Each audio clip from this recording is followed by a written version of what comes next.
महाराष्ट्र सरकार किसानों के साथ गंभीरता से खड़ी है। प्रदेश भाजपा अध्यक्ष रविंद्रनाथ चौहान ने आज नागपुर में दिया बड़ा बयान। प्रदेश भाजपा अध्यक्ष रविंद्रनाथ चौहान ने विजय वडेट्टीवार का 6 महीने का वेतन राहत कोष में दिए जाने की घोषणा का किया स्वागत। महाराष्ट्र भाजपा के सभी विधायक और सांसद 1 महीने का वेतन करेंगे राहत कोष में जमा। रविंद्र चौहान ने कहा कि राज्य में ऐसे आपदा की परिस्थिति के समय विपक्ष द्वारा राजनीति करना ठीक नहीं। पूर्ण महाराष्ट्रामध्ये सर्व ठिकाणी पूरजन्य अशी परिस्थिती जवळजवळ 6 जिल्ह्यांमध्ये आहे। सर्व ठिकाणी आदरणीय देवेंद्रजीच्या सरकारच्या नेतृत्वामध्ये महायुतीचं सरकार हे सर्व भागांमध्ये तिथल्या असणाऱ्या अधिकारी वर्गांना त्या ठिकाणी काय नुकसान भरपाई झालेली आहे याची पाहणी करून तिथल्या असणाऱ्या पूरग्रस्त नागरिकांना आवश्यक असणारी सर्व मदत करण्याचं ठरवलेलं आहे। त्यामुळे सरकार मायबाप म्हणून पूर्ण तिथल्या असणाऱ्या नागरिकांच्या शेतकऱ्यांच्या पाठीशी खंबीरपणे उभा आहे। 10 दिवसाच्या आत झालेल्या नुकसान भरपाईचे पैसेसुद्धा हे त्यांच्या अकाउंटवरती जातील असं आश्वासनही सरकारच्या माध्यमातून करण्यात आलेलं आहे। सर्व भारतीय जनता पार्टीच्या खासदार आणि आमदारांनी 1 महिन्याचं पूर्णच्या पूर्ण वेतन जे आहे ते वेतन हे या ज्या आपत्ताग्रस्त आहेत त्यांना देण्याचं ठरवलेलं आहे।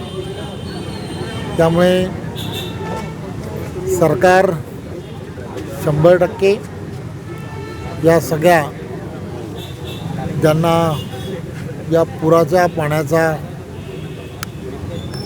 आणि तिथे झालेलं नुकसान झालेलं आहे त्या सगळ्यांच्या पाठीशी सरकार ही 100% त्यांच्या पाठीशी आहे।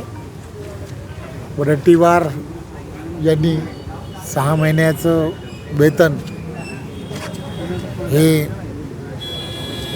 दिलेलं आहे त्याबद्दल त्यांचे खरं तर मनपूर्वक धन्यवाद। ते म्हणतात की भाजपनं पण द्यावं, भाजपच्या आमदारांनी ते सांगणं एक गोष्ट लक्षात काय घेतली पाहिजे, राजकारण म्हणून या सगळ्या गोष्टी करणं हे योग्य नसतं।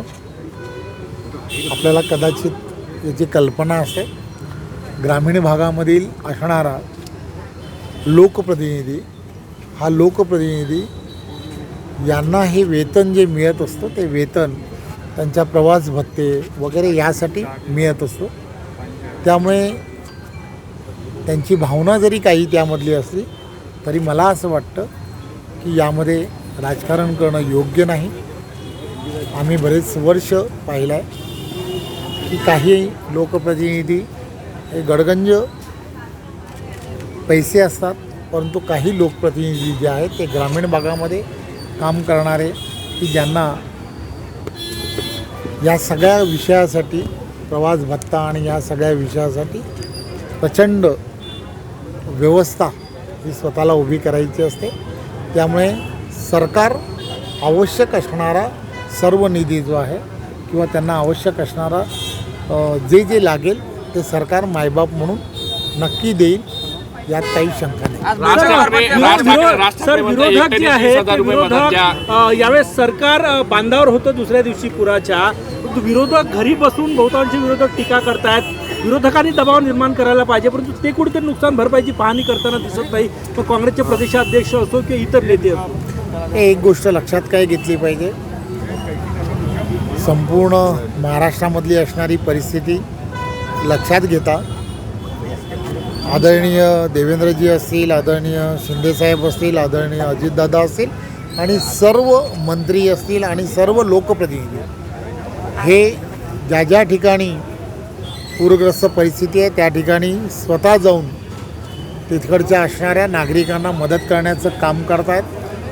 खरं तर या सगळ्या विषयांमध्ये कोणावरती अशी आपत्ती येऊ नये ही खरं तर धारणा प्रत्येकाची असली पाहिजे आणि त्यामुळे सरकार म्हणून जे आवश्यक आहे आणि नागरिक म्हणूनसुद्धा मोठ्या प्रमाणामध्ये वेगवेगळ्या NGOज जे आहेत ते NGOजसुद्धा मोठ्या प्रमाणामध्ये पूरग्रस्त भागांमध्ये जाऊन स्वतः तिथे जाऊन पाहणी करून त्या ठिकाणी तिथल्या लोकांना जी मदत करता येऊ शकते ती मदत करण्याचं काम राज ठाकरेंनी पत्र दिलं आहे मुख्यमंत्र्यांना. धन्यवाद. त्यांनी सर पदवीधर तुम्ही मेळावा घेताय दुपारी बैठक सर पदवीधर मेळावा घेताय